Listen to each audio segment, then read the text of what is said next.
Tell me about a time you were under a lot of stress and how you managed it. This question is an excellent opportunity for you to show the interviewer how you handle pressure and adversity in a professional setting. Many candidates struggle with this question, often because they can't easily come up with specific examples on the spot, and they might not fully grasp what the interviewer is looking for. They're not just asking about the time you felt stressed, they're asking about your resilience, your problem solving skills, and your ability to remain effective under pressure.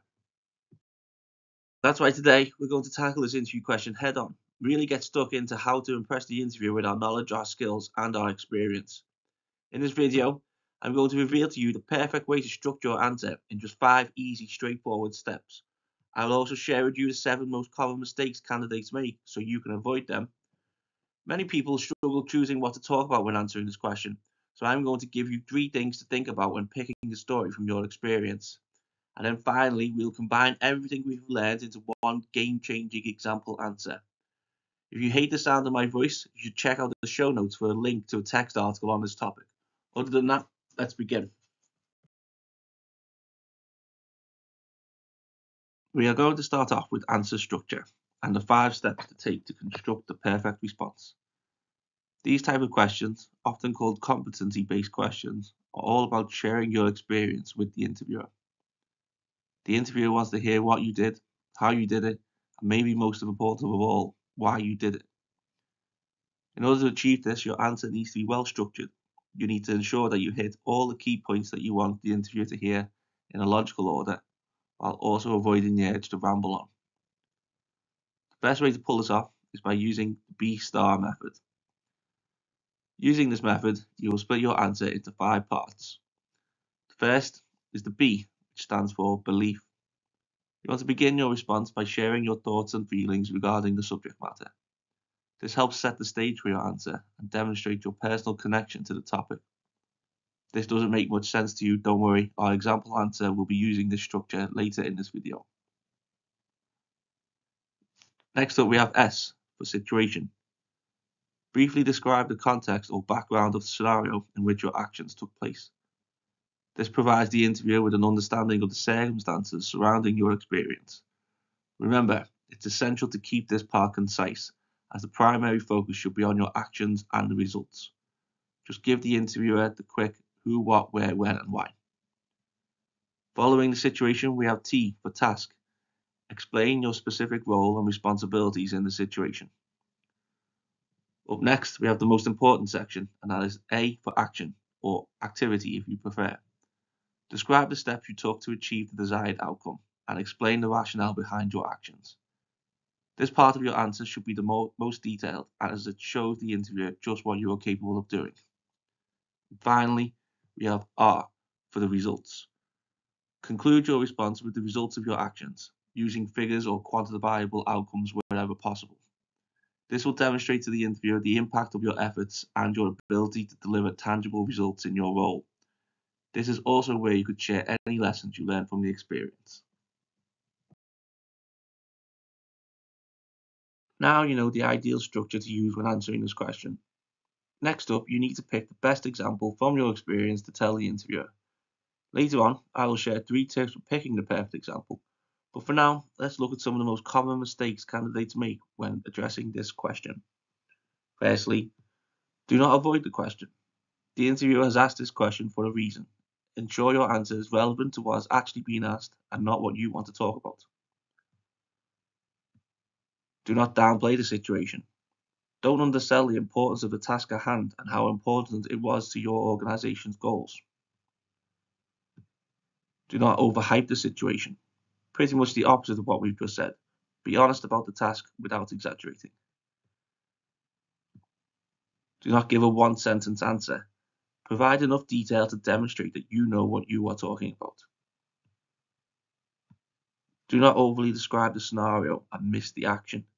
Discuss the situation, but use more time on your actions than on any description. Do not have a passive role in the situation. Don't just be a backseat driver. Get up front and show the interviewer you are an active participant in what was transpiring. And finally, do not forget to mention what was learned. It's crucial to discuss the lessons taken from the experience. Mentioning lessons learned indicates an ability to grow from experiences and shows the interviewer that you're always looking for ways to improve.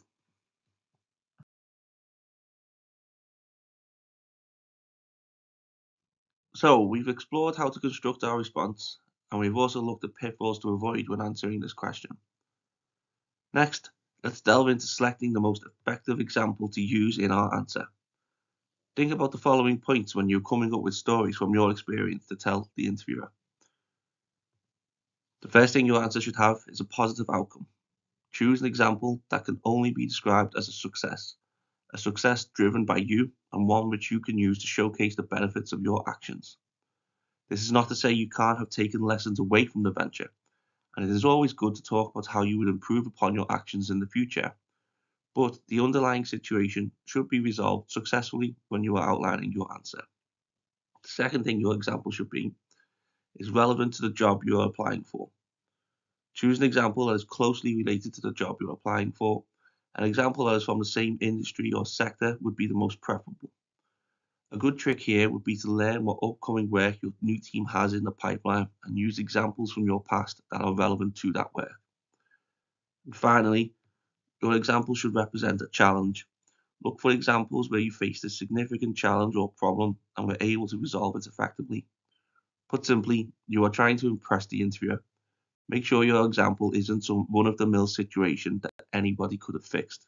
Pick an example which shows that only you had the skills or know-how to get the job done. Okay, so this is probably the part of the video you've been waiting for. This is where we put everything we've learned together and see a B-star example in action. Again, the question being answered is, tell me about a time you were under a lot of stress and how you managed it. I've always believed that stress, while inevitable, can be a powerful motivator if managed correctly. It's crucial to approach high-pressure situations with a clear head and a strategic plan, recognizing that the way we respond to stress can significantly impact the outcome of challenging scenarios. During a particularly challenging period at my previous job, we were tasked with launching a new product within an incredibly tight deadline. This situation was highly stressful, not only because of the time constraints, but also due to the high stakes of the launch for our company's reputation and future revenue. Feeling the weight of these expectations, I knew it was essential to manage both my stress and that of my team effectively. I took a proactive role by first mapping out a clear plan of action, breaking down the launch process into manageable tasks. Recognizing the importance of morale and mental well-being, I also scheduled regular briefings with my team to encourage open discussions about our progress and any stresses we were facing. To mitigate the stress, I delegated tasks based on individual strengths and availability, ensuring no one was overwhelmed. I also introduced short daily stand-up meetings to quickly address concerns and adjust plans as needed. This approach fosters a supportive team environment that kept everyone focused and motivated. The result of our concerted efforts was a successful product launch that not only met but exceeded our targets. We managed to complete this project ahead of schedule, which significantly reduced the stress levels within the team. The success of this launch led to a noticeable increase in team confidence and cohesiveness. Personally, this experience taught me valuable lessons in stress management, teamwork, and the importance of leadership in navigating high pressure situations. Alright then, that wraps up our analysis of this interview question. I hope by watching this video you'll be more prepared for this question in your next interview. Speaking of being prepared, if there are any other interview questions you struggle with, let me know in the comments and we will tackle that question in our very next video. Till then, I hope your next interview is a success. Take care and goodbye from me.